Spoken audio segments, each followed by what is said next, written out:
다 같이 에베소서 4장 17절부터 24절까지 보겠습니다. 에베소서 4장 17절부터 24절까지의 말씀, 여러분께서 가지고 계신 성경 있으면 펼쳐주시면 감사하겠습니다. 에베소서 4장 17절부터 24절 말씀입니다. 없으신 분들만 앞에 스크린을 참고해 주시면 감사하겠습니다. 제가 봉독해 올리도록 하겠습니다. 그러므로 내가 이것을 말하며 주 안에서 증거하노니 이제부터는 이방인이 그 마음에 허망한 것으로 행함같이 너희는 행하지 말라. 저희 총명이 어두워지고 저희 가운데 있는 무지함과 저희 마음이 굳어짐으로 말미암아 하나님의 생명에서 떠나 있도다.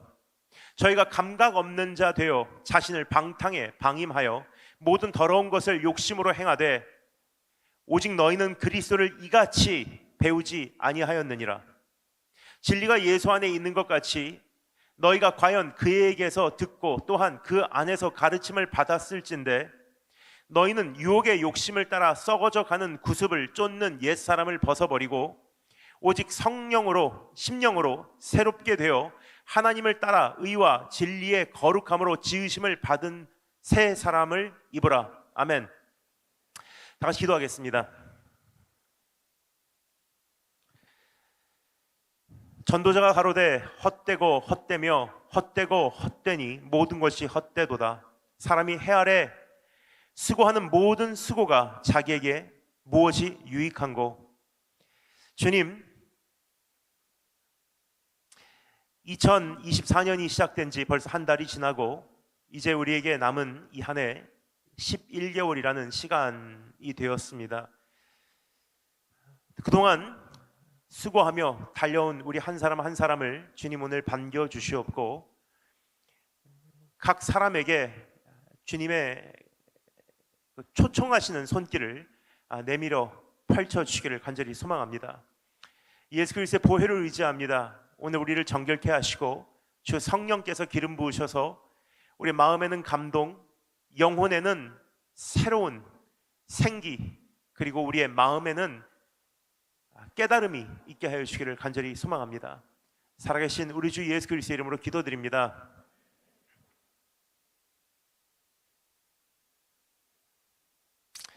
(2024년) 벌써 한 달이 지나고 2월이 되었습니다. 나름 여러 가지 기대를 가지고 시작한 이 한 해, 지금 세상이 돌아가는 여러 가지 일들을 볼 때 만만치 않겠구나 하는 생각도 듭니다. 오히려 작년보다 더 만만치 않은 현실이 될 듯합니다. 여기 오는 그 길목에서 금년에 중국에 관한 어떠한 전망을 분석해보는 그 어떤 그 기사를 읽었습니다.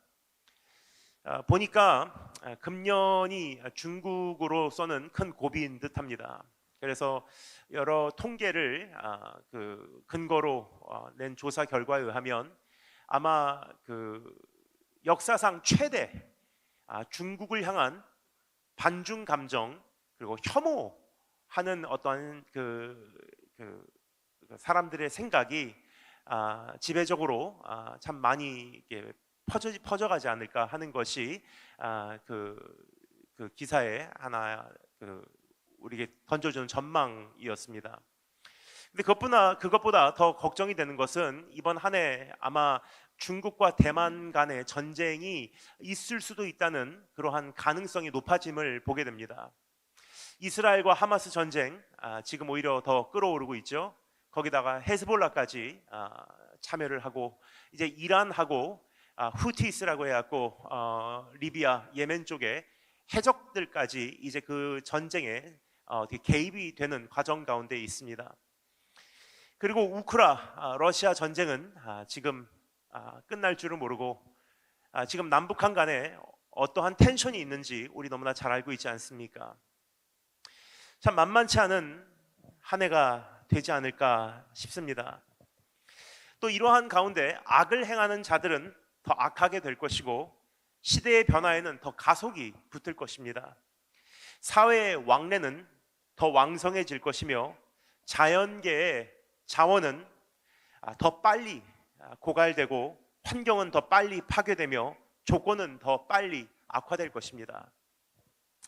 그 안에서 경제는 더 요동치게 돼 있고요. 여러분과 제가 고민하는 지금 우리의 이 생활은 어떻게 할 것인가, 특별히 우리 청년분들 가장 큰 관심사인 취업 문제, 그리고 가정을 어떻게 꾸며 나갈 것인가에 대한 이 대책도 사실 막막해 보이는 것이 우리의 현실입니다.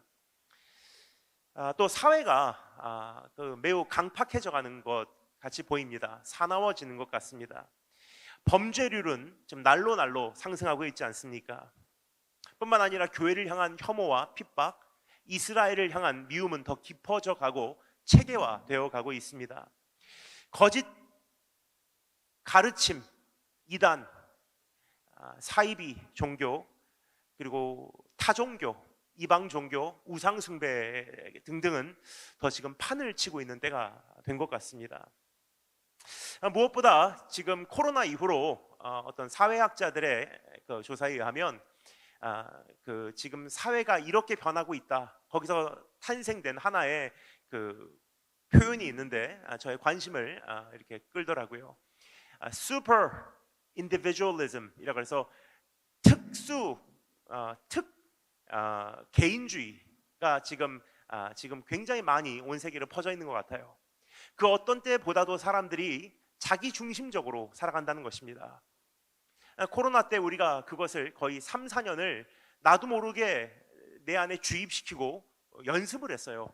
어떻게 하면 안 다칠까? 어떻게 하면 나는 안 걸리고 넘어갈까? 어떻게 하면 나와 내 가정은 잘 이 기간을 살아낼 수 있을까? 그러다 보니까 4년이 지난 지금 이제는 이게 어떤 개인주의 정도의 차원이 아니라 super individualism, 좀 이것이 너무나 극대화됐다는 거예요, 이 현실이. 근데 제가 보기에는 그것보다 더 심각하다고 생각합니다. 개인주의가 아니라 지금 우리의 문제는요, 이기주의예요. 개인주의와 이기주의의 차이가 무엇이냐? 개인주의는 나 개인적인 권리와 내 개인적인 어떤 편안함, 편리함을 인정받고 싶기 때문에 나만큼이나 다른 사람의 그 인권도 중요하기에 어느 정도 서로 딱 중간 지점을 찾아서 타협하고 서로를 존중하자. 나도 당신 건들지 않을 테니까 나를 건들지 말아라. 근데 이기주의는 나만 편하면 되는 거예요. 근데 뉴스에서 나오는 무슨 어떤 고속버스 무개념 사건이라든지 어떤 지금 그 지하철 1호선에서 일어나는 사건들 뭐 등등을 이렇게 제가 여러 가지 이제 SNS라든지 매체를 통해서 보니까 참 한숨이 나오게 되는 것 같습니다. 어떤 분들은 이렇게 생각하실 것입니다. 너무 부정적으로만 보는 것이 아니냐. 저는 이렇게 답해드리고 싶습니다. 너무 부정적으로만 보는 것이 아니라 저는 성경적으로 보고 있다고 생각을 합니다. 왜냐하면 마태복음 24장을 비롯해서 성경 곳곳에서는 지금 우리가 살고 있는 이 마지막 때가 가면 갈수록 더 살기 좋은 세상이 될 거라고는 말하고 있지 않기 때문이에요. 고통하는 때가 이르르니 그래요. 사람들이 다 무법하게 행한다는 거예요. 무법하다라는 것은 무슨 뜻이냐? 법이 없어진다는 뜻입니다. 무법지대가 된다는 뜻이에요. 불법이 성할이니 그래요. 여기서 말하는 불법이라고 하는 것은요, 법을 어긴다라는 뜻이 아닙니다. unlawful deeds가 아니라 lawlessness, 무법주의가 된다는 거예요. 왜 그렇습니까? 내가 기준이니까. 이러한 현실 앞에서 낙담하고 포기하고 주저앉는다면 부정적으로 보고 있다는 평가가 맞을 것입니다. 하지만 우리는 이러한 현실을 있는 그대로 보고 성경적으로 이해하고 이런 시대 속에서 난 어떻게 살 것인가, 그것을 하나님의 말씀으로 우리가 듣는 것이 성경적인 이 시대를 살아가는 방법이라고 생각을 합니다. 그래서 오늘 여러분과 함께 오늘 주님께서 우리에게 주시는 말씀에 귀를 기울일 때 이러한 시대에 우리가 어떻게 살아야 하는가, 주님께서 말씀하십니다. 새 사람을 입으라. 한번 따라해서 감사하겠습니다. 새 사람을 입자. 다시 한번 따라해서 감사하겠습니다. 새로움을 받자. 자, 그러면 오늘 주님께서 우리에게 이 말씀을 통해서, 이 본문 말씀을 통해서 우리에게 부르시는, 우리에게 권면하시는, 우리를 초대하시는 그 음성이 도대체 무엇을 의미하는지 세 가지로 나눠보도록 하겠습니다. 첫 번째, 자신을 위하여 사는 세상에 대해서 생각해 보고요. 두 번째, 예수의 기준으로 사는 우리에 대해서 우리의 정체성을 다시 한번 정리하기를 원하고요. 세 번째, 우리는 이제 어떻게 하여야 하는가에 대해서 고민하고 결단하시는 축복이 있으기를 주님으로 축원드립니다. 그럼 첫 번째 따라주시면 감사하겠습니다. 자신을 위하여 사는 세상. 이번에는 여러분께서 직접 읽으실 수 있는 기회를 드리도록 하겠습니다. 17절부터 19절까지의 말씀에서 사도 바울은 세상 사람들은 이렇게 산다 하는 것을 우리에게 정리를 해주고 있습니다. 한번 읽어보겠습니다. 17절부터 19절 말씀 함께 한 목소리로 읽도록 하겠습니다. 시작. 우리 잠시만요. 앞에 떴나요? 스크린? 안 떴죠? 이게 이 시대의 문제입니다. 우리 하나님 말씀 통해서 하나님 만나러 왔는데 성경 자체를 가지고 오질 않으니까 정전만 돼도 예배를 못 드리는 시대예요. 말씀 띄워주시면 감사하겠습니다. 그리고 중간중간 하나님 말씀 살펴 내려갈 때 늦지 않고 말씀 띄워주시면 감사하겠습니다. 17절부터 19절 말씀 다 같이 한 목소리 읽겠습니다. 준비하시고 시작.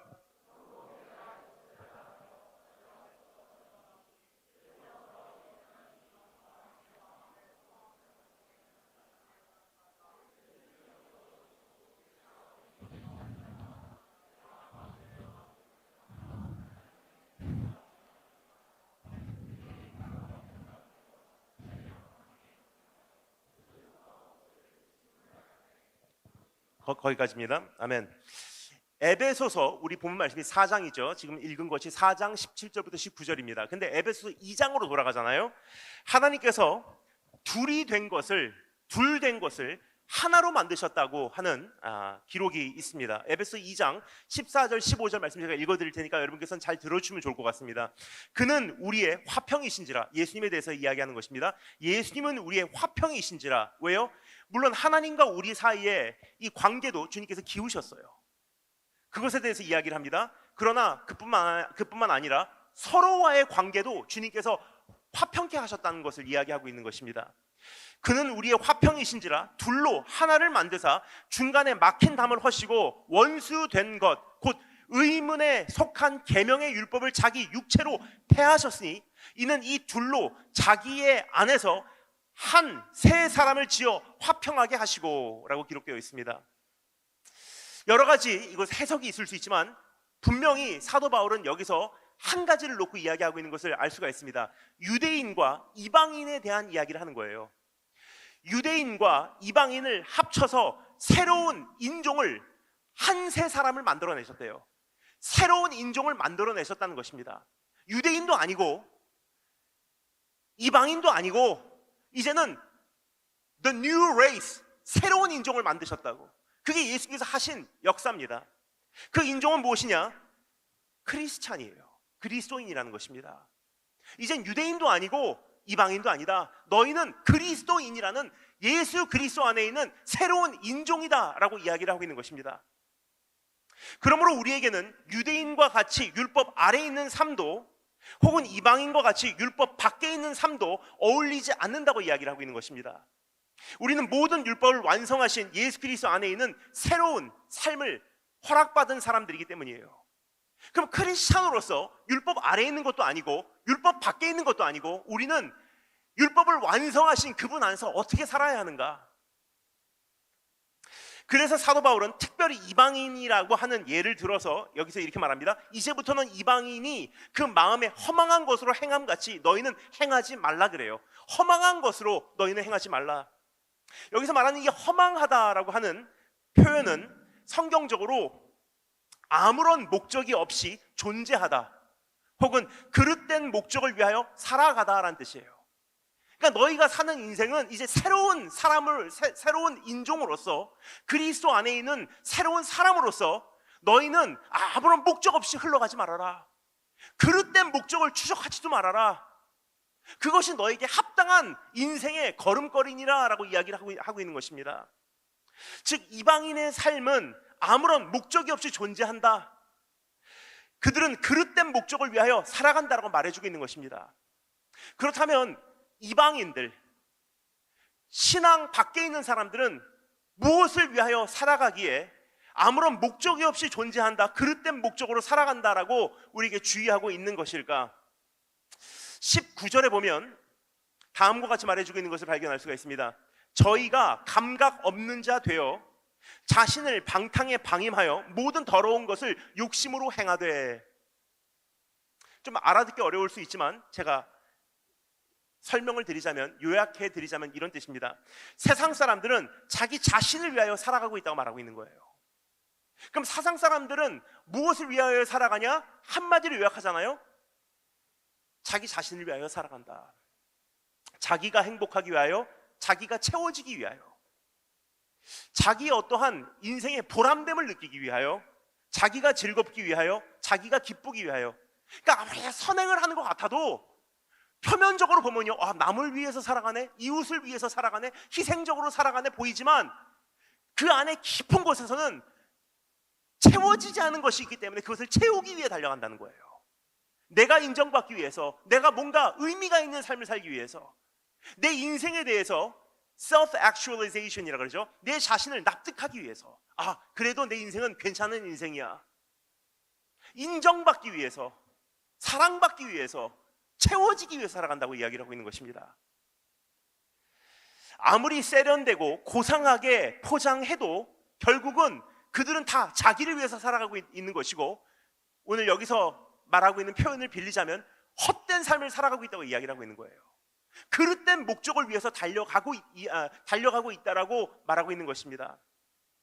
이러한 삶에 대해서 전도서 2장에서는 모든 즐거움이 헛되다고 말하지 않습니까? 여러분 기억하십니까? 전도서 2장, 모든 즐거움이 헛되다, 이렇게 기록되어 있습니다. 나는 내 마음에 이르기를, 자, 내가 시험적으로 너를 즐겁게 하리니 너는 낙을 누리라 하였으나 본즉 이것도 헛되도다. 그러니까 결국 요즘 자주 말하죠. YOLO, you only live once. 한 번 사는 인생, 한 번 마음껏 여행도 다니고 먹고 싶은 거 다 먹고 난 내 자신을 위해서는 아끼지 않는다. 근데 이것을 성경이 말합니다. 헛되고 헛되도다. 그릇된 인생이라는 거예요. 잘못된 목적을 향해서 달려가는 것과 마찬가지라는 것을 이야기하고 있는 것입니다. 더 나아가 전도서 2장에서는 스스로를 채우기 위하여 하는 모든 수고도 헛되다고 합니다. 여기서 선행과 구제도 포함이 되어 있는 거예요. 그러니까 우리 꼭 교회 나온다고 해서요, 구제 안 하는 거 아니에요. 굉장히 훌륭한 분들 많습니다. 세상적 도덕적 기준으로 보면. 근데 그 내부를 가만히 들여다보면 이것도 헛되도다라는 말이 나올 수밖에 없는 거예요. 사람이 해 아래서 수고하는 모든 수고와 마음에 애쓰는 것으로 소득이 무엇이랴? 어차피 죽는 거라는 거예요. 그래서 전도서에서 뭐라고 말합니까? 결국은 우리 전 세대 우리가 기억합니까? 못한대요. 그러면 우리 이 세대도 결국은 사라지고 이 다음 세대가, 후대가 우리에 대해서 기억 못한다고 이야기를 하고 있는 거예요. 어떤 분들은 이렇게 이야기를 합니다. 사람이 사는 것은 우리 그래도 이름을 남겨야지. 여러분 정말 이름 남길 수 있다고 생각하세요? 여러분 징조 할아버지 성함 기억하세요? 우리 가족도 조차 우리를 기억 못 해줄 것이 거의 확실한 거예요. 그럼 결국은 우리가 수고하고 애쓰고 살아가는 것이 무엇을 의미하는 것인가? 일평생에 근심하며 수고하는 것이 슬픔뿐이라. 이 마음이 밤에도 쉬지 못하나니 이것도 헛되도다. 이와 같이 자기 자신을 위하여 살아가는 삶은 하나님께로부터 단절되어 있는 것입니다. 헛된 인생이라고 성경은 이야기하고 있는 것입니다.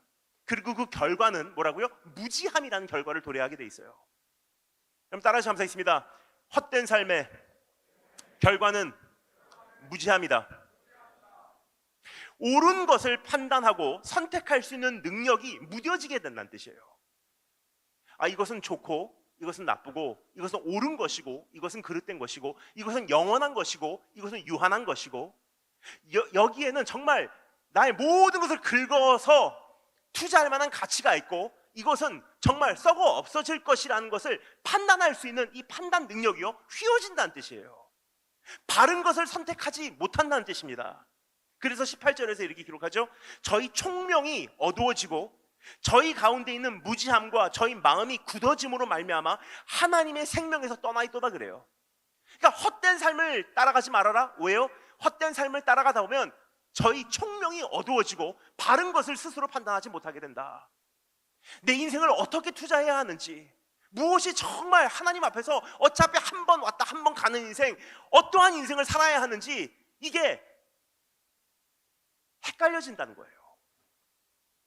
어느 순간부터는 무엇이 유한한지 영원한지도 분별하지 못하고 무엇이 선한지 악한지 깨닫지 못하며 다가오는 임박한 멸망과 심판도 조차 볼 수 없게 되는 것입니다.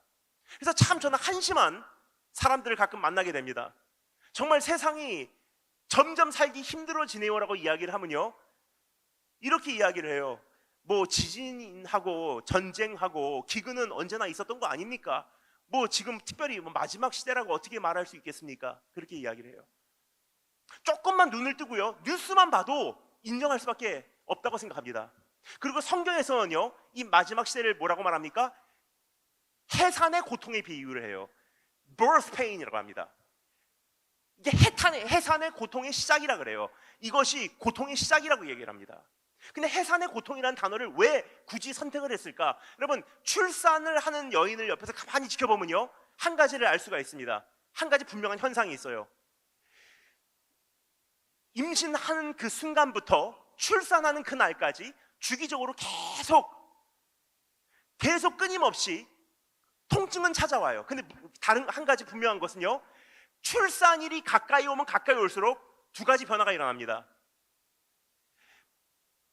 더 빈번해지고요, 통증이 더 심해져요. 강도가, 빈도와 강도의 차이가 있다는 거예요.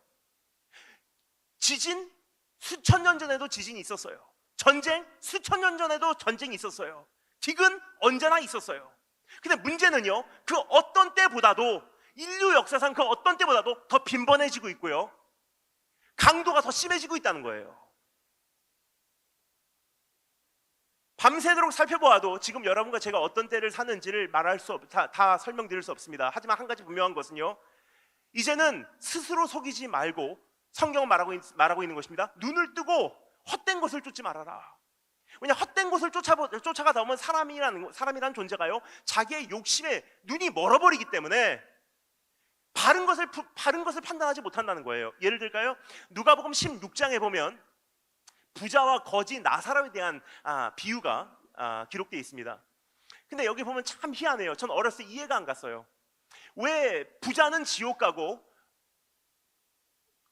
거지 나사로는 천국 갔을까? 주일학교 선생님께 여쭤봤습니다. 선생님, 왜 부자는 지옥 갔습니까? 선생님께서 하시는 말씀, 성경에 어떤 근거는 없는데 틀린 말이라고는 생각 안 해요. 근데 그 선생님께서 이렇게 말씀하시더라고요. 당황하시더라고요. 하시면서 하신 말씀이,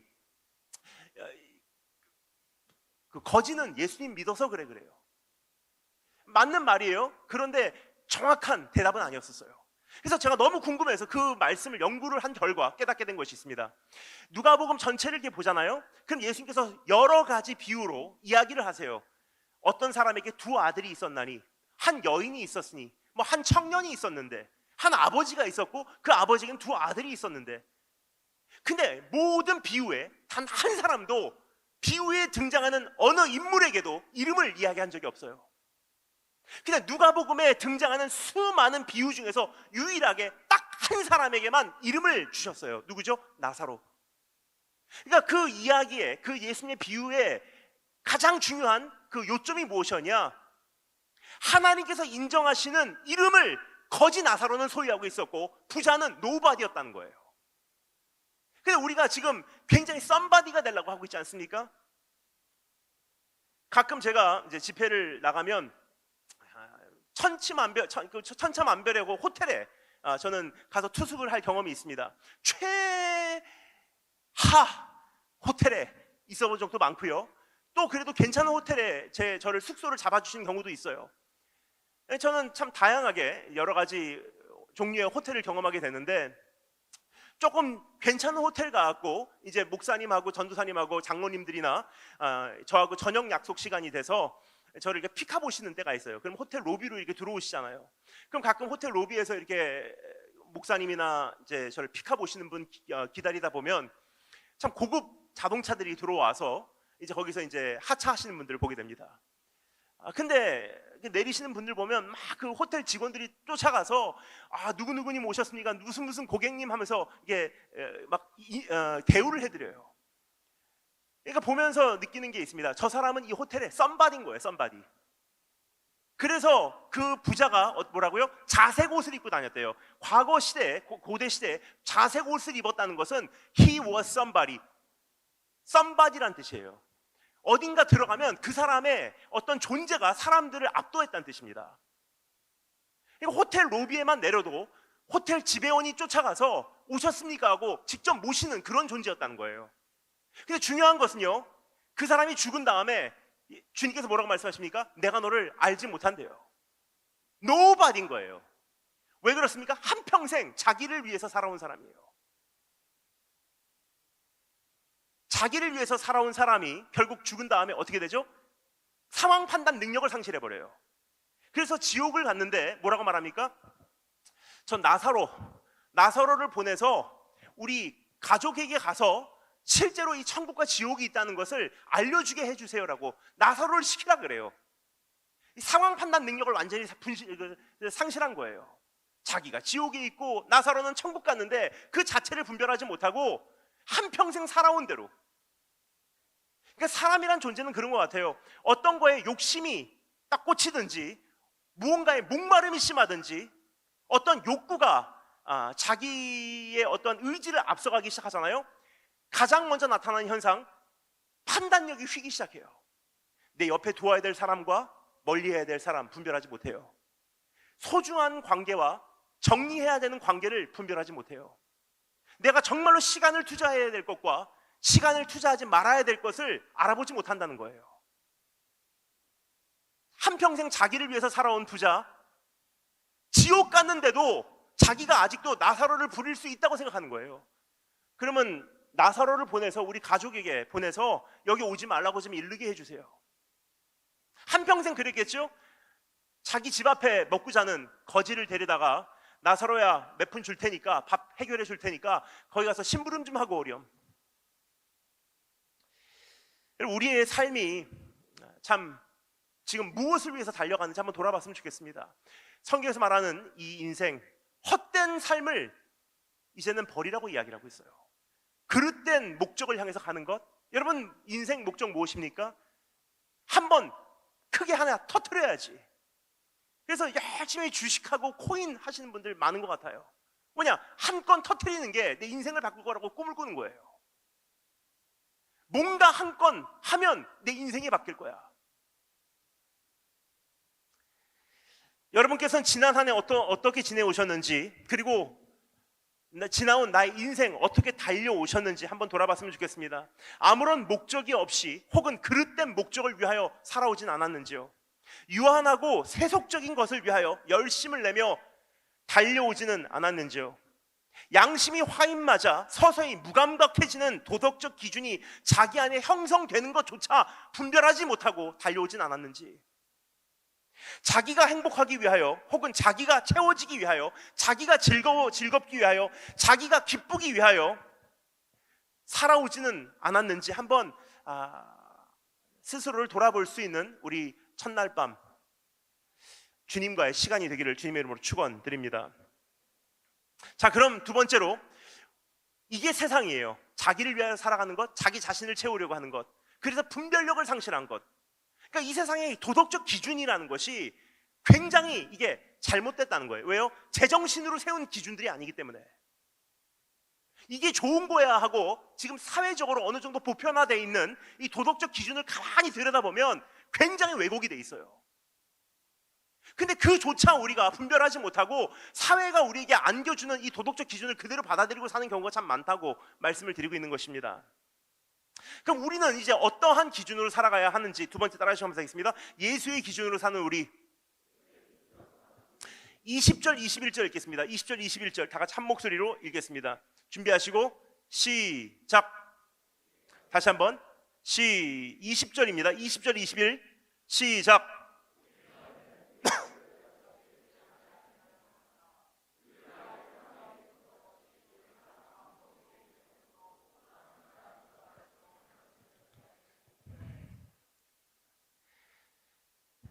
우선 여기서 그리스도를 배우다라는 표현이 나오는데 이것은 학습하다 정도의 표현이 아니에요. 여기서 너희가 그리스도를 그렇게 배우지 아니하였노니 하는데, 다른 말로 표현하면요, 너희는 그리스도를 배우지 않았느냐. 그럼 이 배웠다라는 단어가 무슨 뜻이냐? 예수 그리스도의 모든 가르침을 온전히 영접하고 복종함으로 그분에 대한 모든 것을 내 안에 흡수하는 것이란 뜻이에요. 그러니까 너희가 예수님을 그냥 지식으로 받아들이지 않고 예수님의 모든 가치 기준, 예수님에 대한 생각, 예수님의 어떠한 예수님 마음에 불타오르는 열정, 그것을 너희도 다 흡수하지 않았느냐? 더 나아가 한 신학자는 예수 그리스도의 가르침의 가장 첫 번째 원리는 자기 부인이라고 이야기를 하고 있어요. 자기 부인. 그러니까 이 세상과 전혀 다른 거예요. 이 세상의 가장 중요한, 이 세상의 가르침의 원리가 무엇입니까? 네가 행복하면 돼. 네가 출세해야 돼. 네가 잘 돼야 돼. 근데 우리는 여기서부터 이미 갈라지는 거예요. 예수님께서 우리를 부르실 때 가장 첫 번째 주신 부르심이 뭔지 여러분 기억하십니까? 아무든지 나를 따라오려거든 자기를 부인해라. 자기 십자가를 지고 나를 쫓으라 그래요. 그러니까 우리의 이미 출발점 자체가 다른 거예요. 헛된 삶, 헛된 삶 여러 가지 있겠죠. 저거 시간 낭비하는 삶이다, 저거 인생 낭비하고 있다, 정말 나쁜 사람이다, 헛된 삶이라고 일컫지만 그것을 본질적으로 따져보면요, 오늘 여기서 성경이 정리해주고 있는 것입니다. 자기를 위한 삶. 근데 오늘 여기서 성경이 우리에게 말해주고 있는, 너희는 그리스도를 그렇게 배우지 않았다. 그럼 어떻게 배웠냐? 자기를 부인하도록 주님께서 우리에게 요구하지 않으셨냐? 여기서 출발하는 거예요. 우리가 내가 행복해지는 것이 인생 목적이 아니라는 거예요. 내가 인정받는 것이 내 인생의 주된 목적이 아니라는 거예요. 내가 즐겁기 위해서, 내가 뭔가 출세하기 위해서, 내가 내 인생에 대해서 납득하기 위해서 달려가는 인생이 아니라는 거예요. 여기서부터 정리하지 않으면요, 굉장히 우리는 지금 이 세상과 흡사한 모습이라는 사실을 말씀드리고 있는 것입니다. 사실 예수를 믿는다는 게 여러분 뭔지 아십니까? 예수를 믿는다 하잖아요. 예수를 믿는다는 것은 사실 뭘로 증명해요? 예수 믿는다는 거. 내가 정말 예수 그리스도를 믿습니다, 주님을 나는 내 인생의 주인으로 모셨습니다를 뭘로 증명하냐는 거예요. 10년, 20년 신앙생활 했는데 사실 그리스도인이냐 아니냐 분별하기 굉장히 어려운 사람들이 많습니다. 왜냐? 진짜로 예수를 믿는다는 것은요, 어떠한 신비적 경험을 했다가 아니에요. 진짜로 예수를 믿는다는 것은요, 거룩한 말을 하고 어떠한 대단한 고백을 한다는 것이 아닙니다. 예수를 믿는 것을 무엇으로 증명하냐? 딱 한 가지로 쉽게 말할 수 있어요. 가치 기준의 변화예요. 이제까지 나는 이것을 위해서 살아왔는데 지금은 예수 그리스도를 아는 고상한 지식에 비하면 그것은 나에게는 배설물에 불과하오. 가치 기준의 변화. 그럼 예수를 믿는다는 사람이 세상의 헛된 것을 위해서, 자기를 위해서 살아가는 사람들하고 인생에서 추구하는 것이 똑같다면요, 예수를 믿는 겁니까? 안 믿는 겁니까? 이게 우리가 가장 먼저 정리하고 출발해야 될 문제가 아닌가 생각이 돼요. 내가 사실 무엇을 원하는지도 정리하지 못한 채 지금 내가 크리스찬 생활하고 있다는 거예요. 신앙생활. 물론 주님도 좋아요. 근데 그래서 주님께서 우리에게 뭐라고 말씀하시는지 여러분 기억하십니까? 베드로에게 말씀하실 때 Do you love me? 라고 안 물어보세요. 네가 나를 사랑하느냐라고 안 물어보세요. 요한의 아들 시몬아, 네가 나를 이보다 더 사랑하느냐? Do you love me more than these예요. 이 모든 것들보다, 네 꿈보다, 네 인생의 의지의 계획보다, 네 앞날의 어떤 진로보다, 네 주변에 있는 수많은 사람보다, 네 인생을 채우는 어떤 노력보다, 그 모든 것보다 나를 더 사랑하느냐?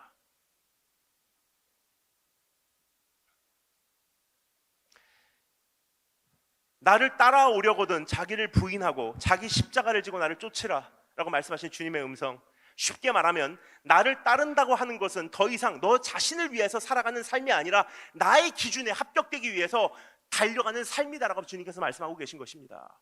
이미 우리를 평가 기준도 바뀌었고요, 내 인생의 가치 기준도 바뀌었다는 거예요. 세계관도 바뀐 거예요. 이제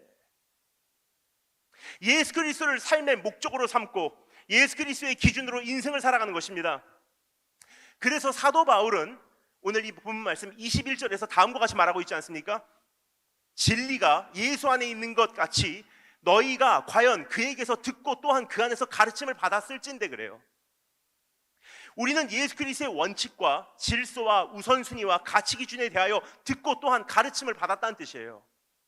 그러니까 예수님에 대해서 우리가 보면서 사실 예수님이 누구신가, 이게 여러분 사실 신앙생활 아니겠습니까? 신앙생활이라는 것이요, 기도하면 응답받고 내가 3일 금식하니까 내 무슨 취업이 해결되고, 그거는 여러분 굉장히 우리의 신앙을 비화시킨 표현이에요. 우리의 신앙은 한마디로 표현하잖아요. Being a Christian, 그리스도인으로 살아간다는 것은요, 예수 그리스도의 사람으로 살아간다는 뜻이에요. 예수 그리스도 안에 속한 자, 예수 그리스도를 닮아가는 자. 뭘 닮아갑니까? 구체적으로 성품 바뀌어요. 예수 만나면 예수님의 성품으로 빚어져 가요. 근데 또 무엇이 바뀌냐? 가치 기준이 바뀌는 거예요. 나를 위해서 살아왔던 인생이요, 낮은 곳에 가기 시작한다는 거예요.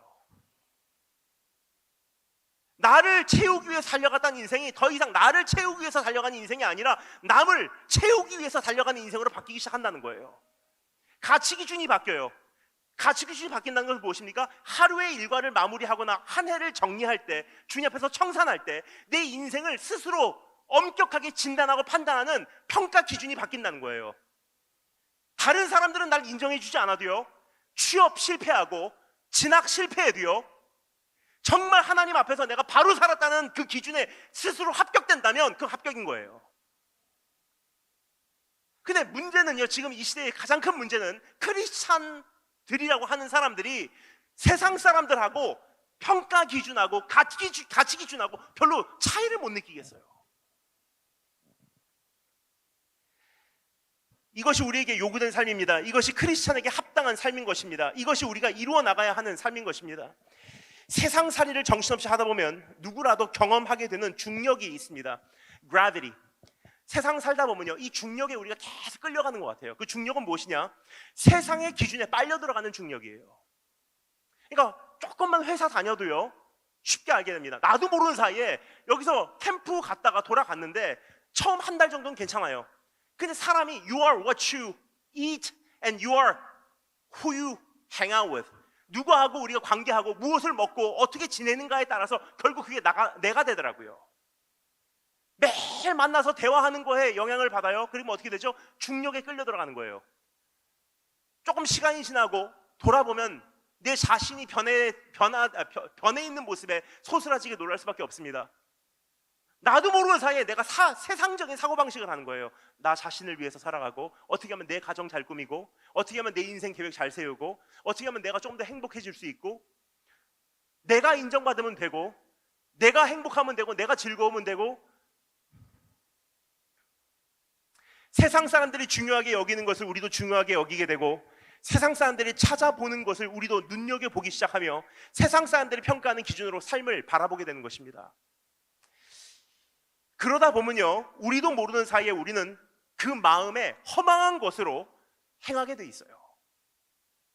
감염이 되기 시작하잖아요. 그러면 여기서 이제 사고가 시작되는 거예요. 행동이 시작되는 거예요. 욕심에 눈이 멀고, 분별력은 상실하고, 소중한 것은 멀리하고, 썩을 것은 잔뜩 끌어안고, 다가오는 임박한 멸망과 심판은 무시하고 그릇된 판단을 저지르게 되는 것입니다. 여러분, 지난 한 달 정말 눈 깜빡할 사이에 지나간 것 같아요. 추위가 시작된 것 같았는데 딱 2, 3주 안에 추위가 어디로 갔는지 사라지고요, 벌써 따뜻해지는 것과 같은 느낌이 듭니다. 근데 가만히 보잖아요, 정말 시간 빨리 지나가는 것 같아요. 눈 깜빡하면 연말, 또 한 해 시작됐다 그러면 눈 깜빡하면 또 연말. 저는 계속 끊임없이 온 세계를 다니기 때문에 미리미리 비행기 예매를 합니다. 그래서 지금 보고 있는 이제 일정 확인을 하면서 지금 비행기 예매를 하고 있는 것이 10월 달 영국 일정, 11월 달 미국 일정. 열심히 예매를 해요. 거의 이제부터 한 달, 2달 안에 예매가 끝납니다. 그럼 어떻게 되냐? 그곳에 가서 말씀을 전할 거 손꼽아 기다리면서 그 말씀 준비하고요, 그리고 그곳에 가 있는 동안 내가 어떻게 할 것인지 구체적으로 전 계획을 짜요.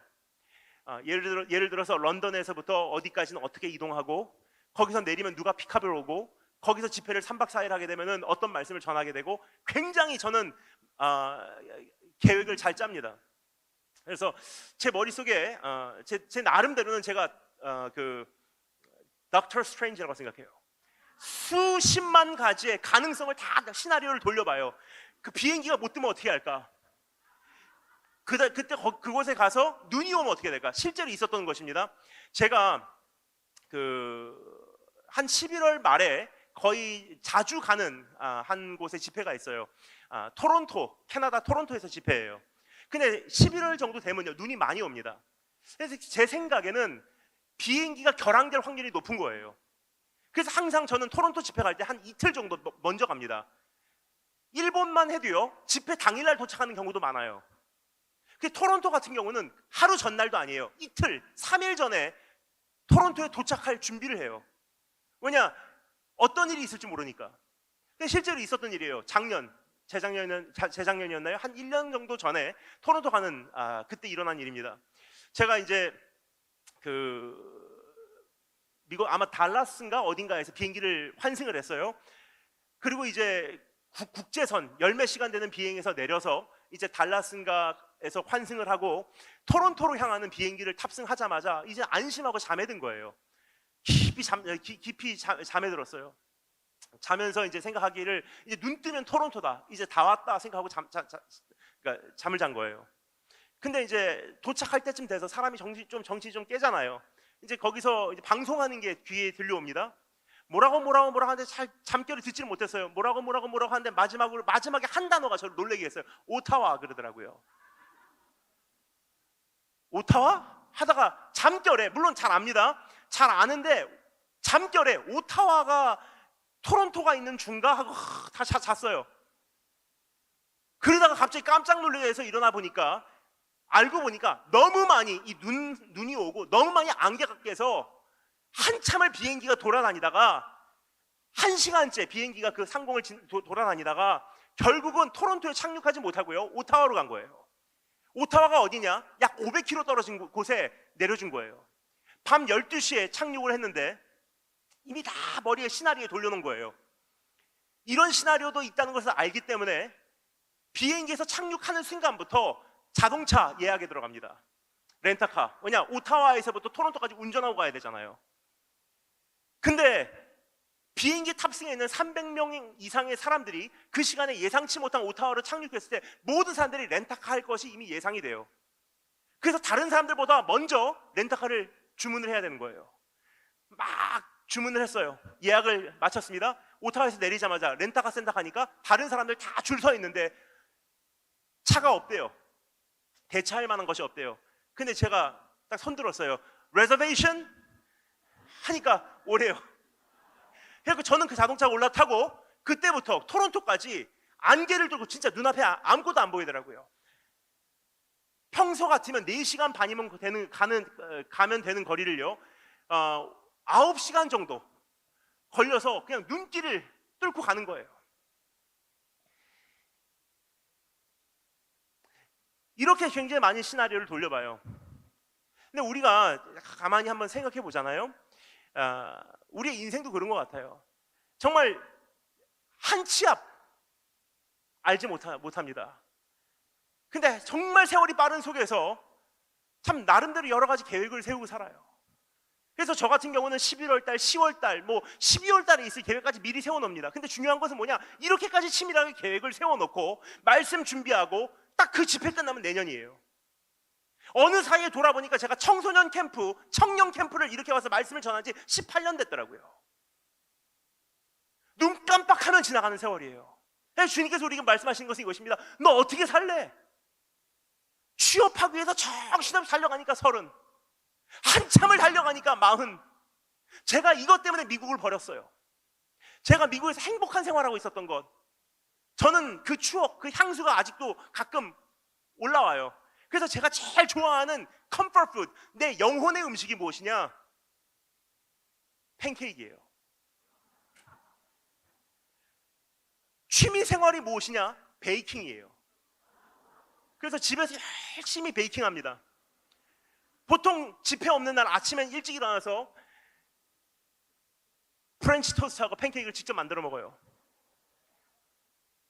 뭐냐, 미국에 살 때 전도사 생활하면서 힘들어도요, 팬케이크 24시간 파는 데니스라고 하는 다이너가 갖고 카운터에 앉아서 먹으면 굉장히 저는 마음이 편안했거든요. 그래서 제 영혼의 음식이라고 생각합니다.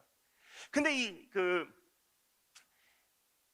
팬케이크 같은 것도 저에게는 굉장히 그런 향수를 주는데, 제가 얼마나 미국을 좋아했는지, 제가 좋아했던 그 드림카가 있었어요. 저건 이 차만 타면 내 인생 행복하겠다. 전도사 생활을 하면서도 작은 사례를 가지고도 제가 카포를 저질러 버렸어요. 찝차예요. Jeep Wrangler 지붕 벗겨버리고 운전해서 가면은 얼마나 행복한지. 큰 타이어예요. 포르쉐 같은 거 안 무서워요. 앞에 지나가면 기분 나쁘면 그냥 올라가면 돼요. 제가 살던 시카고 같은 데서는 눈이 진짜 많이 오기 때문에 주차할 데 없어도 괜찮아요. 벤츠 같은 거는 자동차 주차가 없어서 계속 돌아다녀요. 저는 눈 위에 올라가고 주차해버리면 돼요. 그리고 바로 머리 위에 이 바가 있어요. 뭐냐, 안전대 같이 이렇게 있는데 거기에 스피커가 달려 있습니다. 그리고 옆에 우퍼가 달려 있어갖고 고속도로에서 달리면서 얼마나 행복했는지. 그리고 제가 굉장히 패션을 한동안 열심히 쫓아갔습니다. 그래서 전도사였기 때문에 비싼 것은 입지 못하고, 그렇다고 해서 너무 추한 것은 좀 아닌 것 같고, 그래서 저에게 그래도 가장 뭐가 좋을까 고민하다가 하나의 상표를 선택을 했어요. 바나나 리퍼블릭이라는 거예요. 근데 바나나 리퍼블릭 보시면 아시는 분들은 아시겠지만 굉장히 밋밋해요. 근데 색깔을 자주 바꿔요. 판매를 해야 되니까. 그래서 컬렉션이 나옵니다. 이번 겨울 컬렉션은 블랙 이 유행이 한대요. 그러면 블랙 팬츠, 블랙 검정색 바지, 검정색 스웨터, 검정색 셔츠. 이번 봄 컬렉션은 옐로우. 그럼 다 옐로우 사는 거예요. 이번 겨울 컬렉션, 이번 여름 컬렉션은 블루. 그러면 블루 팬츠에다가 블루 셔츠에다가, 뭐 이번 가을 컬렉션은 브라운. 그러면 그냥 다 브라운으로 입어요. 근데 가만히 보잖아요. 정말 열심히 쫓아갔어요. 매해 컬렉션마다. 근데 어느 날입니다. 제가 교회를 가는데 이제 전도사니까 주일날 갖고 예배를 이제 인도해야 되잖아요. 근데 준비하는데 저 이제 아침에 일어나서 딱 창문을 열었어요. 창문을 여니까 제 자동차가 바로 앞에 이렇게 주차가 돼 있어요. 1층에. 저는 2층에 살았습니다. 내려다 보입니다. 근데 참 희한해요. 어느 날 한순간 하나님께서 갑자기 깨닫게 하신 날, 눈을 여시는 날이 있어요. 그 차를 보는데 순간적으로 소름이 끼쳐요. 뭐냐? 저는 이 차 운전하고 돌아다니면서 막 스피커에다가 우퍼에다가 바람은 날리고 얼마나 행복했는지. 근데 가만히 보니까 제 차가 아니에요. 왜요? 활부 내고 있잖아요. 은행차예요. 은행차. 60개월 5년 동안 열심히 내 차같이 내 차인 척하고 운전해 돌아다니지만 법적으로는 그 차는 은행 소유입니다. 근데 5년 후에 다 지불하잖아요. 페이오프 하잖아요. 그러면 드디어 내 차가 됐다? 아니에요. 내 차가 돼서 뭔 소용이 있겠습니까? 뉴 모델. 그럼 이 차 끌고 들어가서 트레이드인, 그 차 보내고 새 차 끌고 나오는 거예요. 그러면 또 60개월. 근데 그거 5번 하잖아요. 자동차 5번 바꾸면 25년이에요, 여러분. 인생 그렇게 지나가는 거예요. 너무 소름이 끼쳐갖고 뒷걸음질 쳤습니다. 갑자기 깨달은 거예요. 갑자기. 그러다가 너무 놀래갖고 교회나 가자 하고 옷장을 열었어요. 그 순간 소름이 끼쳐요. 저는 사관학교 출신이기 때문에 제 옷장에 셔츠부터 시작해서 모든 것을 컬러 코디네이트 해놨어요. 진한 색깔부터 옅은 색깔로. 셔츠는 셔츠, 스웨터는 스웨터, 바지는 바지. 근데 스웨터도요, 진한 색깔부터 옅은 색깔로 쌓아놨어요. 셔츠는 옷걸이가 3손가락 간격이에요. 근데 그렇게 하다 보니까 한눈에 보이더라고요. 색깔은 달라요, 다. 근데 똑같은 디자인이에요. 근데 가만히 생각해 보니까 여름 무슨 색깔이 유행이래 하고 여름 그 옷 사요?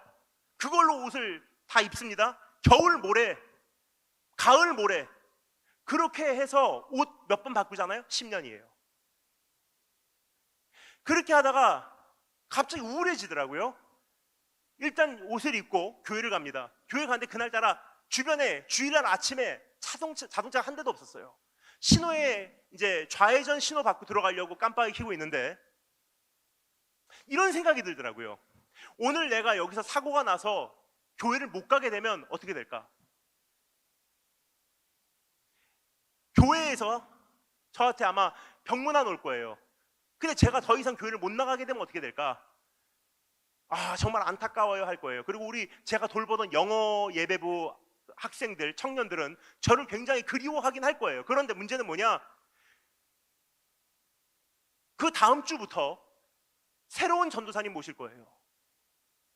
무슨 뜻이냐면 제가 굳이 가지 않아도 너무나 일꾼이 많다는 거예요. 그리고 저는 지금 하는 게 뭐냐? 이미 복음을 들어본 사람들에게 신앙을 유지할 수 있도록 도와주는 정도의 차원이지 한 번도 복음이 전파되지 않은 곳에 가지 않았다는 거예요. 나 말고도 또 다른 사람 구하면 된다. 난 그러면 인생 뭐 하고 있는 거지 하는 생각이 들더라고요. 그때부터 나는 미국을 떠날 생각을 했어요. 여기서 인생 이렇게 썩히기 싫다. 저도 모르는 사이에 6개월 사이에 다 정리해버리고요. 다 있는 거 팔아버리고 그 자동차도 다 팔아버렸어요. 자동차 딜러에 가서 자동차 파니까 자동차 번호판만 띄워주더라고요. 일리노이주 자동차 번호판만 들고 서 있는데 제 매제가 저를 픽업으로 왔어요. 근데 저는 지금까지도 그 얼굴이 잊혀지지가 않습니다. 그 자동차 딜러로 자동차 타고 딱 들어오는데 제가 번호판 들고 이렇게 서 있으니까 매제가 저를 보면서 씩 웃더라고요. 근데 그 웃는 표정이 무슨 메시지냐? 전 확실히 그날 느꼈어요. I'm so proud of you. 나는 형을 굉장히 자랑스럽게 생각해 하는 표정이었어요. 그리고 전 중국으로 들어갔어요. 베이징으로. 그때부터 만나보지 못했던 사람들, 한 번도 만나본 적이 없었던 민족들, 내가 들어보지도 못한 말, 먹어보지도 못한 음식, 먹으면서 한 번 사는 인생 난 어떻게 살 것인가? 남을 위해 살고 주님을 위해 살고 복음 증거하는 것을 위해서 생명을 걸기로 작정을 했습니다. 오늘 주님께서 우리에게 주시는 음성이 바로 그것입니다. 우리가 흘러 떠내려가요. 그냥 또 한 해, 또 5년, 또 10년 눈 깜빡하는 사이에 흘러 떠내려가는 거예요. 그래서 히브리서에서 뭐라고 말했죠? 히브리서 1장에서 너희는 이 인생을 살면서 흘러 떠내려가지 않도록 조심하래요. 마치 배가 닷을 내리지 않으면요, 물 위에 떠 있는 것이기 때문에 내가 그렇게 많이 움직이는 것 같지는 안 느껴질 수 있어요. 근데 자고 일어나잖아요. 부두가 아니라 바다, 육지에 가까운 곳이 아니라 저쪽 바다 한가운데로 떠내려가 있을 수 있다는 거예요. 우리의 인생도 마찬가지라는 거예요. 세상 사람들 헛된 것을 쫓아간대요. 헛된 것, 우리가 보기에는 대단한 것까지 보일 수 있어요. 야, 저 사람은 세계 최고야, 대한민국 최고야, 무슨 국가대표야. 근데 하나님 보시기에는 헛되도다예요. 왜요? 결국 공 차봤자 뭐 하냐는 거예요. 자기를 위해서 차는 거라면. 그렇게 돈 많이 벌어서 결국은 뭐 하냐는 거예요. 자기를 위한 것이라면. 그렇게 취업 성공해서 so what? 거기까지 진급해서 so what? 거기까지 인정받아서 so what? 헛되도다. 그것을 쫓아가다 보면 내가 1년을 지내왔는지 10년이 이렇게 지나갔는지 이렇게 하다가 한평생 보냈는지 무감각해지고 분별력도 사라지고 인생을 어디다가 투자해야 되는지 정당화시키고 한평생 그렇게 살아가지 말고 뭐라고요? 너희는 그리스도를 그렇게 배우지 아니하였노니 어떻게 배웠습니까? 자기를 부인하라. 영원한 하나님의 나라가 존재한다. 이거 유한한 거 여기다 투자하지 말아라. 영원토록 썩지 않는 것을 위해서 그곳에 보화를 쌓아라. 한 번 살아도 획을 그을 수 있는, 하나님 나라의 영원토록 메아리 칠 수 있는 그러한 인생을 살으라고 성경은 여기서 오늘 우리를 초대하고 있는 것입니다.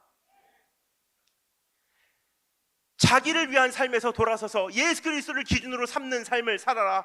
이것이 인생의 승리요, 이것이 성공의 비결이요, 이것이 행복의 원천이요, 기쁨의 원인이요, 상급의 기준이라고 성경은 이야기하고 있는 것입니다. 오늘 이 부르심에 오늘 응답하신 한 분 한 분 되시기를 주님으로 축원드립니다. 자, 그럼 마지막으로 우리는 어떻게 하여야 이러한 새로운 삶을 살아갈 수 있는지, 이제까지 세상이 우리에게 요구했던 세상의 기준, 세상의 평가 기준, 세상의 가치 기준에 세상의 세계관의 인생이 아니라 어떻게 하면 새로운 사람으로 예수 그리스도에 속한 자로 한 번 살아도 정말 하나님 나라에 도움이 되는 존재로 정말 의미가 있는 인생, 그 인생을 살아갈 수 있는지 여기서 말해주겠습니다. 따라서 한번 듣습니다. 우리는 이제 어떻게 하여야 하는가? 22절부터 24절 말씀 답을 읽어보도록 하겠습니다. 22절부터 24절 한 목소리 읽겠습니다. 준비하시고 시작.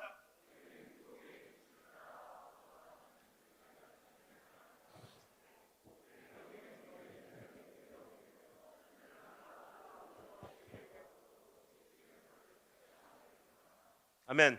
사도 바울은 우리에게 두 가지 과정을 요구하고 있는 것을 살펴볼 수가 있습니다. 여기 보면요, 이 말씀에 보면 지금 읽은 이 말씀은 두 가지 과정을 이야기하고 있어요. 그런데 이것을 영어로 제가 쉽게 표현하여 한마디로 요약하겠습니다.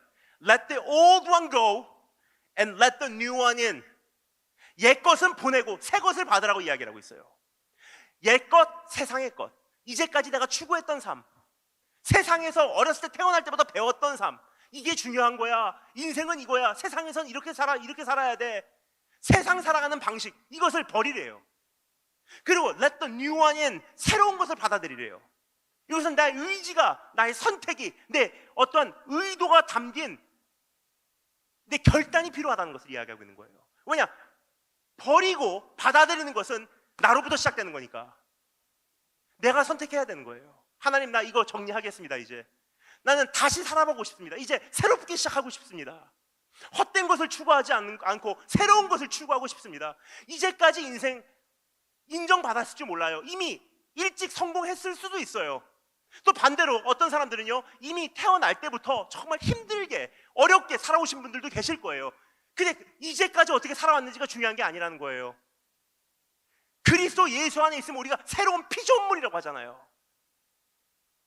잘못 살았지만 부유하게 살았든지 굉장히 어렵게 힘들게 살았든지 중요하지 않아요. 오늘 내가 무엇을 선택하냐예요. 우리는 옛 것을 보내버려야 합니다. 여기서는 조금 더 구체적으로 벗어버리라고 권면하고 있지 않습니까? 그럼 옛 것이라는 것은 구체적으로 무엇을 가리키는 것일까? 여기 이렇게 기록되어 있습니다. 유혹의 욕심을 따라 썩어져가는 구습을 벗어버리래요. 유혹의 욕심을 따라 썩어져가는 구습. 근데 이것이 번역이 조금 잘못되어 있습니다.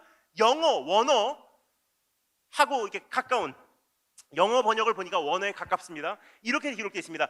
Put off your old self, which is being corrupted by its deceitful desires. 번역하면 이런 뜻입니다. 우리를 속이는 욕심으로 인해 오염되어 가는 옛 자신을 버려버리래요. 우리를 속이는 욕심이 있다는 거예요. 우리 안에 있는 욕심은요, 우리를 속여요. 괜찮아, 한번 뻥 터뜨려. 인생은 그렇게 사는 거야. 그게 남에게 인정받는 방법이야. 그게 보람된 인생이야. 너 그렇게 하면 기분이 얼마나 좋을 줄 알아? 자신도 속고 있어요, 내 욕심에게. 근데 그것이요, 조금씩 다 오염시켜서요, 내 가치 기준도 오염시켜버렸고, 내 생각하는 방식도 오염시켜버렸고, 내 사고하는 방식도 오염시켜버렸어요. 그게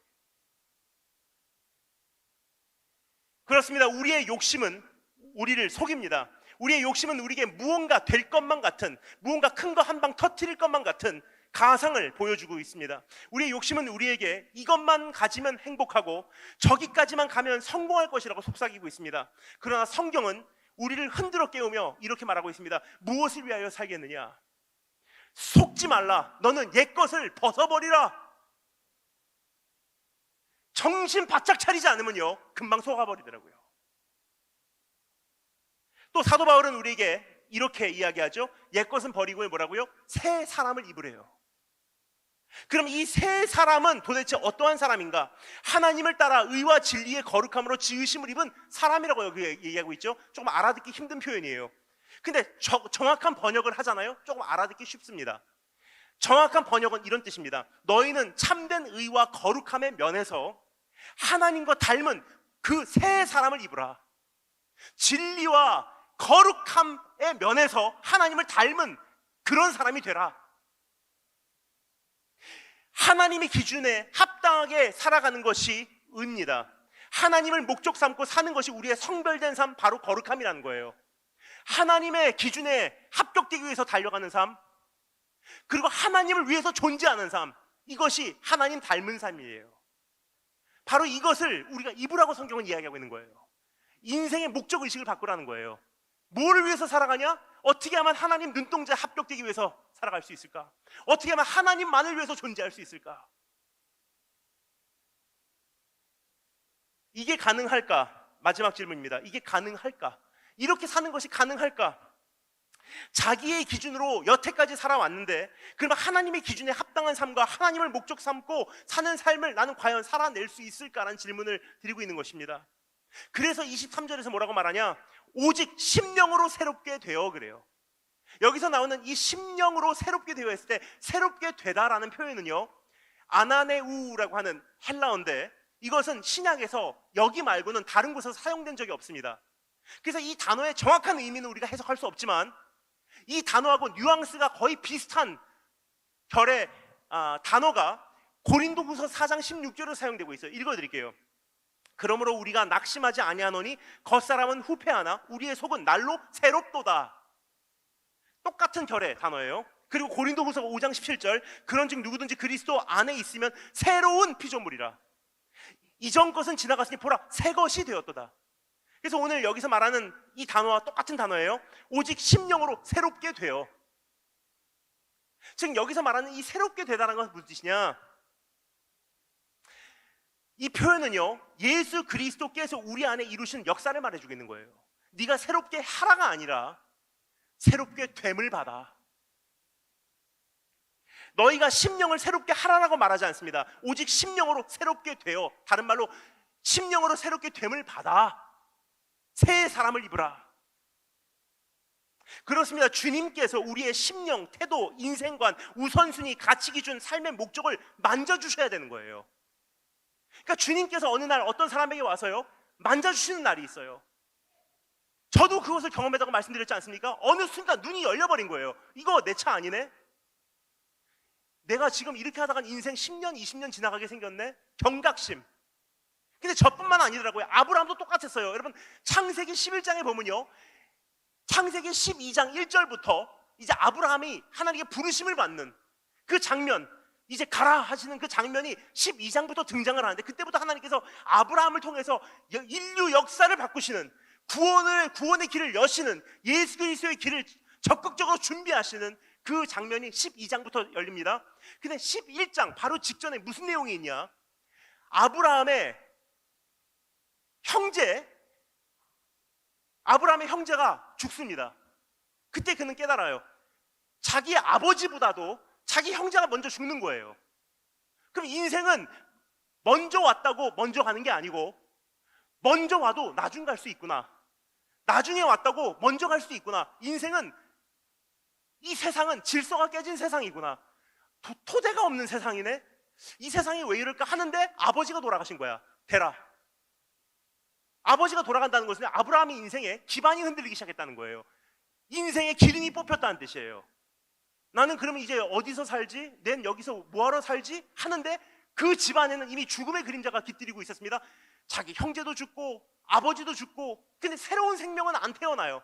그 와이프 사라가 잉태를 못 하잖아요. 그러니까 아브라함의 인생에 여러 가지 고민이 시작된 거예요.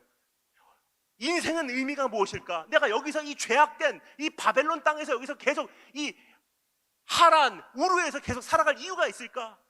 정말 더 나은 도성이 없을까? 영원히 흔들리지 않는 이 기초 자체가 요동치 않는 그런 곳은 없을까? 하는데 하나님께서 12장에서 가라. 너를 통해서 그런 나라를 만들겠다.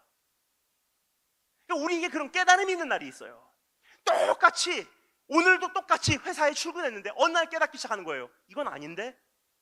내가 언제까지 여기서 이것을 하지? 똑같이 학교를 가는데 내가 뭘 위해서 이렇게 열심히 공부했지? 이게 뭐라고요? 심령의 변화를 받아. 어느 순간 하나님께서 내 삶에 손을 대시는 날이 있다는 거예요. 깨달음을 주시는 거예요. 이게 아닌데 다 헛되고다. 여러분, 이게 개인적으로 말하면요, 변화의 시작이고요, 역사적으로 말하면 이것이 부흥의 시작인 거예요. 1950년도 말기에 나온 유명한 노래가 있어요. 여러분 모르시겠지만 그때 태어나시지 않았죠? 1950 몇 년? 저도 없었습니다. 근데 1958년도 7년도였던 것 같아요, 제 기억에. 근데 그 노래 가사 한번 읽어드릴게요. 그 가사가 거의 그 60년대부터 등장한 60년대 70년대를 거의 그냥 장악한 히피들의 주제곡이었었어요. 히피들 아시죠? 머리 이렇게 기르고 겨드랑이 털도 기르고 피스 이렇게 안 해. 그 사람들은 히피들 마약에 취했기 때문에 피스 이래요. 히피들 60년도 70년도를 주름 잡은 60년도 70년도를 미국 완전히 그 장악한 히피들의 주제가예요. 이게 57년도에 57, 8년도에 나온 노래입니다. 영어 가사 Turn Turn Turn by Birds라고 하는 The Birds라고 하는 그 밴드의 Turn Turn Turn이라고 하는 가사 그 노래인데 가사 읽어드릴까요? 제가 영어로 읽지는 않겠습니다. 우리말로 번역을 해서 직번역해서 읽어드릴게요. 태어날 때가 있고 죽을 때가 있고, 심을 때가 있고 거둘 때가 있고, 죽일 때가 있고 치유할 때가 있고, 웃을 때가 있고 애통할 때가 있느니라. 세울 때가 있고 무너뜨릴 때가 있고, 춤출 때가 있고 애곡할 때가 있고, 돌을 던질 때가 있고 던진 돌을 거둘 때가 있느니라. 여러분 들어본 적이 있으시지 않습니까? 전도서 3장이에요. 그러면서 이 사람들이 결국은 무엇을 노래하냐? 인생은 헛되고다. 인생의 목적이 무엇일까? 그러면서 60년도부터 히피 무브먼트가 시작돼요. 어떻게 시작됐습니까? 좋은 걸로 그냥 우리 가자. 인생은 어차피 의미가 없어. 네가 좋으면 돼. 쾌락주의. 마음껏 누려라. 문란하게 살아라. 마약 마음껏 해라. 그래서 히피 운동이 그렇게 진행된 거예요. 자, 그런데 문제가 뭐냐? 1970년도 80년도로 넘어오면서 다 해보니까 정말 허무하다는 걸 깨닫기 시작했어요. 그래서 어떻게 됩니까? 빌리그램 크루세이드부터 시작해갖고 지저스 무브먼트로 미국에서 대부흥이 일어나 버려요. 여러분과 제가 사는 이 시대는요, 부흥의 전야예요. 왜 그렇습니까? 지금 그 어떤 시대보다도 지금 여러분과 제가 사는 이 시대에 믿을 게 없거든요. 다 허무해요. 해볼 거 다 해봤어요. 그 어떤 시대보다도 여러분과 저는요, 우리 부모님 세대보다도 우리 할아버지 세대보다도 일반인이 웬만한 걸 다 누릴 수 있는 시대예요. 근데 해봤는데 속 시원하십니까? 아니요. 더 목말라요. 여행 가볼 만큼 가봤어요. 돌아오면 또 다음 여행 꿈꿔요.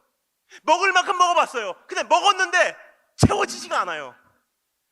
네트워킹 한다고 수십만 명의 팔로워를 가지고 외롭다고 자살해버려요. 왜 그렇습니까? 예수 그리스도로 밖에 해결되지 않는 부분이 있는 거예요. 우리는 바로 그러한 부흥의 전야를 살아가고 있어요. 근데 개개인적으로 하면 이제 주님께서 우리에게 다가오시는 날이 있어요. 깨닫게 하시는 날이 있다는 거예요. 똑같이 출근하고 똑같이 아침에 수업을 가는데 어느 날 깨닫기 시작하는 거예요. 이게 아닌데, 세상이 이게 다가 아닐 텐데, 뭔가 더 있을 것 같은데. 뭐라고요? 심령의 새로움을 받아. 주님께서 이제 우리의 그런 부분을 만져주기를 원해요. 그래서 구체적인 기도 제목을 여러분께 드리고 싶습니다. 주님, 나의 심령을 만져주세요. 내 눈을 열어주세요. 헛된 것을 보게 해주세요. 깨닫게 해주세요. 그리고 이제는 그런 것에 인생을 투자하는 것이 아니라 1년을 살든 10년을 살든 30년을 더 살든 나에게 허락된 시간이 얼마큼 될지 모르지만 그 인생을 정말 영원한 것에, 의미가 있는 것에, 나를 위한 것이 아니라 주님을 위하고 이웃을 위한 것에, 세상을 위한 것에 내 인생을 투자하게 해주세요. 그렇게 이번 한 해를 여러분과 제가 시작한다면요, 주님은 그 기도에 응답하실 것입니다.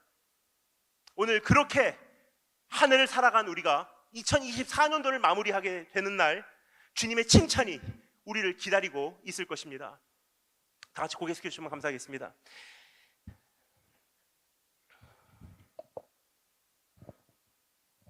우리 찬양팀 올라오실 때까지 주신 말씀 한 번 더 가슴에 되새기며 생각해 볼 수 있는 기회를 드리도록 하겠습니다.